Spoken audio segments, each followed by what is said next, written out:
یہ ویڈیوز جو آپ دیکھ رہے ہیں یہ بلوچستان میں آئے روز مسافر بسوں کی روڈ ایکسیڈنٹ سے متعلق ہے۔ نظر آنے والی ریکارڈنگز میں دیکھا جا سکتا ہے کہ سابق وزیر اعلیٰ بلوچستان جام کمال کے دور میں کراچی روٹ پر مسافر بسوں میں لگائے گئے کے بدولت یہ ویڈیوز موصول ہوئی ہے۔ ان مختلف ویڈیوز کو دیکھ کر آپ کو اندازہ ہو جائے گا کہ ڈرائیور دوران سفر کیسے موبائل استعمال کرتے ہیں، کیسے نشے کی وجہ سے ان پر غنودگی طاری ہو جاتی ہے، کیسے اور سپیڈنگ کی وجہ سے ان نشئی ڈرائیور سے بس کو کنٹرول کرنا مشکل ہو جاتا ہے، کیسے میوزک کی مستی ان کے اعصاب پر چڑھ جاتی ہے، کیسے ٹرانسپورٹ کمپنیوں کی آپس کی ضد، چپکلش اور دشمنی کی وجہ سے لاکھوں بے گناہ لقمہ اجل بن جاتے ہیں۔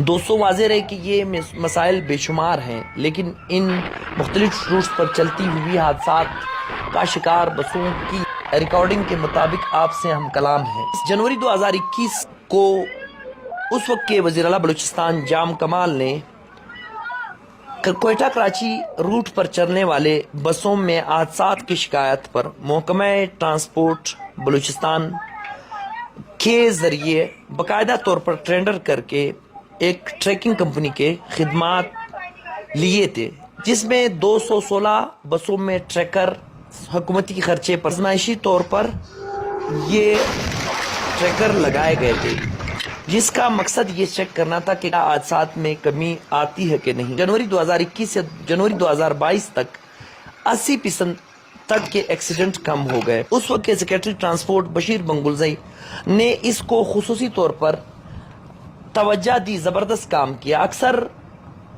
واقعات کی ویڈیو جو آج آپ دیکھ رہے ہیں، آپ کی اسکرین پر یہ ویڈیو چل رہی ہے، یہ اسی وقت کی ریکارڈنگ ہے جو ایس او پی بنائی گئی، جو نوٹیفیکیشن کیا گیا تھا۔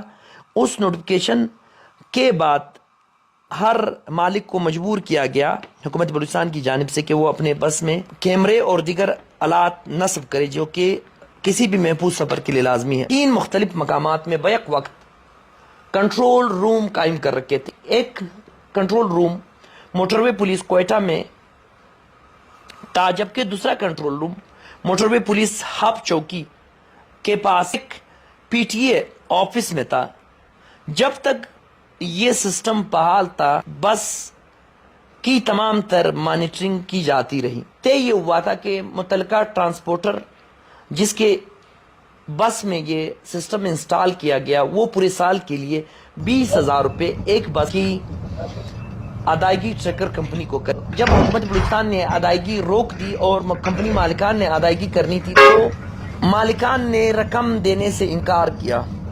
اس کو 3 محکمے دیکھتے تھے اور اوور سپیڈنگ پر چالان بھی ہوئے اور مختلف بسز کے دفاتر بھی سیل کر دیے گئے۔ سسٹم جو کہ بسز میں نصب تھا، حکومت بلوچستان کی ملکیت، اکثر بس مالکان نے خراب کر دیا ہے۔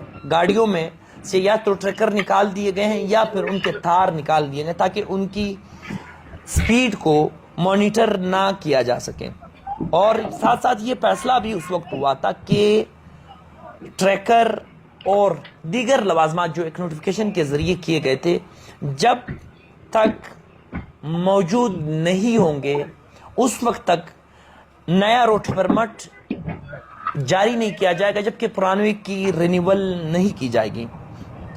اس روٹ کے بعد دیگر تمام روٹس جن میں گوادر پنجاب کو جانے والی کوئٹہ، ژوب شاہراہ، لورائی، سکر اور بولان سے دیگر راستے جو بلوچستان سے دیگر علاقوں میں تک یہ سروس بڑھانے کا ایک فیصلہ کیا گیا تھا۔ لیکن بدقسمتی آپ دیکھیں کہ جام کمال اور بشیر بنگلزئی کے بطور سیکریٹری ٹرانسپورٹ ہٹنے کے بعد یہ معاملہ رک گیا۔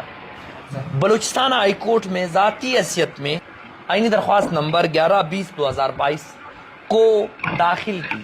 اس وقت آپ کو یاد دلانا لازمی سمجھتا ہوں کہ دانا سر ژوب کے مقام پر ایک حادثہ ہوا تھا، بہو اسی طرح کا ایک حادثہ ہوا تھا، جس میں 25 قیمتی انسانوں کی ہلاکت ہوئی تھی، درجنوں افراد زخمی ہوئے تھے۔ میں نے اپنی درخواست میں یہ استدعا کی کہ بلوچستان کی شاہراہوں پر خونی حادثات معمول بن گئے، 2 दिन तक मीडिया और अखबारात में सपे मातम के बाद मामलात वापस सुस्ती, काहिली, कामचोरी और गफलत की तरफ आ जाते हैं। ना कोई इंक्वायरी होती है, ना कोई तहकीकात। अगर कोई इंक्वायरी हो भी तो मंजर-ए-आम पर नहीं लाया जाता और ना ही उन सिफारिशात पर अमल दरामद किया जाता है। इन हादसात में जख्मी होने वाले अफराद के वर्सा का कोई पुरसान हाल नहीं।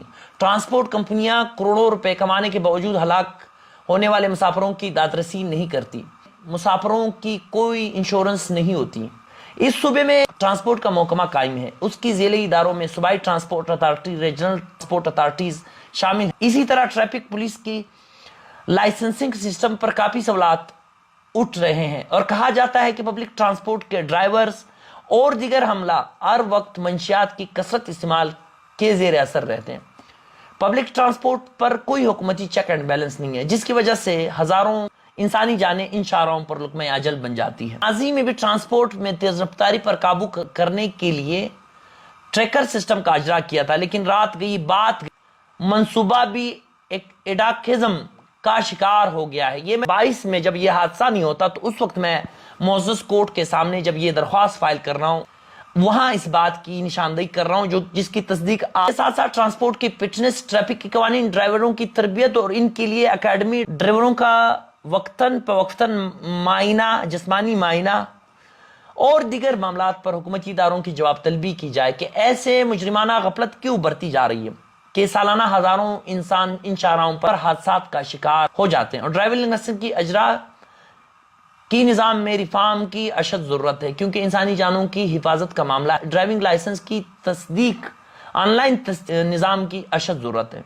मैंने अपनी दरख्वास्त में मुअज़्ज़ज़ अदालत आलिया से ये इस्तेदा की थी कि इस ज़मन में सेक्रेटरी ट्रांसपोर्ट और दीगर हकाम से जवाब तलब किया जाए, तफसीलात तलब की जाए कि गुज़िश्ता 10 सालों में कितने ट्रैफिक हादसात में कितने लोग जख्मी व हलाक हुए हैं और सालाना इन हादसात की तादाद कितनी है और इनकी रोकथाम के लिए क्या इकदाम उठाए गए। महासेवा कोयटा शहर के तेज रफ्तारी पर शाहराहों में पब्लिक ट्रांसपोर्ट को कितना जुर्माना हुआ, गुज़िश्ता 10 साल का रिकॉर्ड पर हम किया जाए। क्या पब्लिक ट्रांसपोर्ट पर कार्गो के असूल वज़ा है? क्या गाड़ियों का बाकायदा वजन चेक किया जाता है कि मुसाफिरों के साथ कोई कार्गो का काम भी इस ट्रांसपोर्ट में किया जाता है? मोटर व्हीकल ऑर्डिनेंस 1965 में सीट बेल्ट है और दीगर कवानीन का जिक्र है, इस पर किस हद तक अमल दरामद किया गया? पुलिस हकाम से तफसीलात तलब किया जाए कि लाइसेंस किस बुनियादों पर पब्लिक ट्रांसपोर्ट के ड्राइवरों को जारी किया जाता है और उसका तरीकाकार क्या है। पुलिस हकाम से तफसीलात तलब की 10 सालों में सूबाई व्हीकल ऑर्डिनेंस 1965 के तहत कितने केसेस दर्ज किए गए। पब्लिक ट्रांसपोर्ट कंपनी हलाक और जख्मी मुसाफिरों के लिए क्या इक़दाम उठाती हैं? क्या इन बसेस की इंश्योरेंस हुई है? क्या सूबाई मोटर ऑर्डिनेंस 1965 के तहत जख्मी व हलाक होने वाले मुसाफिरों को मुआवजा दिया जाता है? इस ज़मन में गुज़िश्ता 10 साल की तफसीलात जमा की जाए। मुतलका ऑर्डिनेंस सेक्शन 87A के तहत हुकूमत बलूचिस्तान ने क्लेम ट्रिब्यूनल कायम किया है। ये बहुत अहम बात है कि अगर कोई शख्स हादसे में जख्मी होता है तो क्या बलूचिस्तान हुकूमत की क्लेम ट्रिब्यूनल कायम है? सेक्रेटरी ट्रांसपोर्ट से तफसीलात तलब की जाए कि गुज़िश्ता 10 सालों के पब्लिक ट्रांसपोर्ट के हादसात की इंक्वायरी हुई, कितने कंपनियों के खिलाफ कार्रवाई हुई है, सिफारिशात पर कहां तक अमल दरामद हुआ है, कितने ड्राइवरों के लाइसेंस कैंसिल हुए, कितने कंपनियों के परमिट कैंसिल और वापस बहाल हुए, क्या पब्लिक ट्रांसपोर्ट के ड्राइवरों का मुस्तकिल बुनियादों पर शायद के टेस्ट और जिस्मानी टेस्टों का कोई निज़ाम वज़ा है, कहाँ तक इस पर अमल दरामद किया जाता है। ये तमाम गुजारिशात मैंने मुअज़्ज़ज़ अदालत आलिया बलूचिस्तान के सामने रखी इस उम्मीद के साथ कि आईनी दरख्वास्त किसी भी शख्स की इंसानी ज़िंदगी बचाने की वजह बन जाए। लेकिन अफसोस मेरे सामने ये वीडियो गुजर रही है, मैं ज़ाती तौर पर नाकाम रहा। जिस मकसद के लिए मैं गया वो मकसद पूरा नहीं हुआ। उस वक्त मैंने 25 लोगों की मौत का जिक्र किया था, दनासर के मकाम पर 25 इंसानी ज़िंदगियों की बात की थी और उसको अलमिया करा दिया था। लेकिन आज हमने एक बार फिर देखा कि 42 अपराध मर गए। सोचना यह है कि खराबियां कहाँ पे है, कौन लोग नहीं चाहते कि ये निज़ाम ठीक हो।